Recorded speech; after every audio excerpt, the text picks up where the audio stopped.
بسم اللہ الرحمن الرحیم۔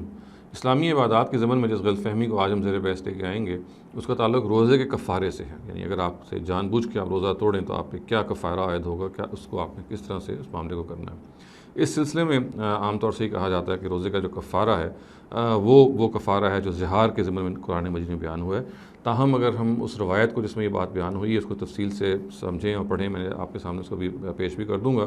تو یہ بالکل واضح ہو کے سامنے آ جاتی ہے کہ شریعت میں روزے کا کوئی کفارہ مقرر نہیں کیا گیا نبی صلی اللہ علیہ وسلم کی طرف سے۔ البتہ نبی صلی اللہ علیہ وسلم کے عمل سے یہ ضرور معلوم ہوتا ہے کہ اگر آپ جان بوجھ کے روزہ توڑ بیٹھیں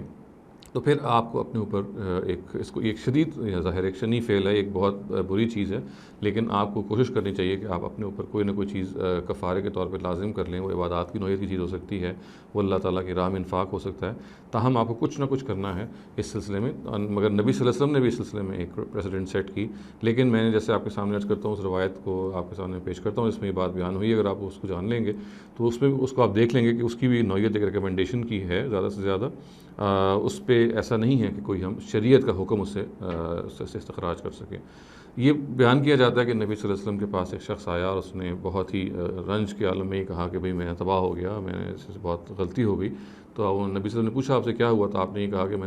اس بندے نے یہ کہا کہ میں نے جان بوجھ کے اپنا روزہ توڑ لیا، اور اس طرح سے توڑا ہے کہ میں نے اپنی بیوی کے ساتھ تعلق قائم کر لیا۔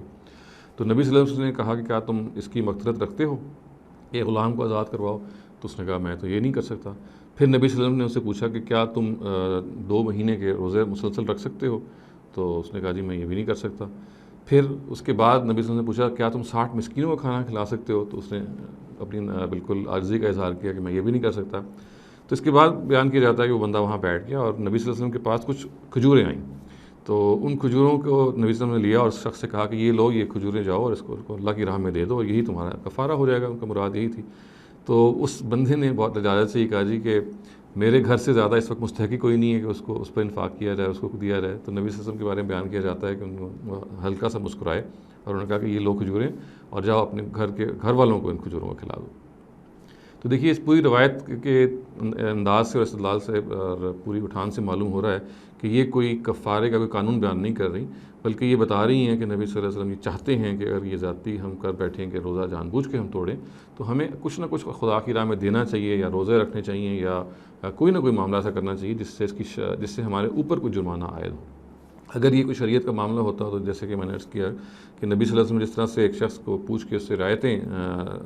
دی ہیں، یہ کبھی بھی اس طرح کرنا ہوتا۔ آپ نے یہ دیکھا کہ یہ معاملہ چونکہ بہت سخت ہے تو آپ نے زہار کو، کہ یہ جو میں نے جو کچھ آپ کے سامنے بیان کیا یا جو یہ کفارے کی ترتیب بیان ہوئی ہے یہ بالکل وہی ہے جو قرآن مجید میں زہار کی بیان ہوئی ہے۔ تو وہ چونکہ ایک بہت سخت اس کا کفارہ ہے تو نبی صلی اللہ علیہ وسلم نے اس پہ اس کو قیاس کیا۔ یہ ایک شریعت کا حکم تو ہرگز نہیں ہے، لیکن نبی صلی اللہ علیہ وسلم کی طرف سے ایک ریکمنڈیشن ہے۔ ہمیں اگر ہم چاہیں تو ہم اس کو فالو کر سکتے ہیں، اور ہم چاہیں تو اس سے یا اس طرح کی دوسری چیزیں اپنی استطاعت کے مطابق، ظاہر ہے کہ اس پوری روایت سے جو چیز سامنے آتی ہے وہ یہ ہے کہ آپ کو اپنی ہمت اور استطاعت کے مطابق اپنے اوپر کوئی جرمانہ عائد کرنا ہے۔ تو اگر ہم اس ہمت اور استطاعت کو سامنے رکھتے ہوئے جو ہمارے اندر ہے کوئی جرمانہ عائد کرتے ہیں، جو اگر ہم نے روزہ جان بوجھ کر توڑ لیا ہے تو وہ بالکل دین کے منشا کے مطابق ہوگا۔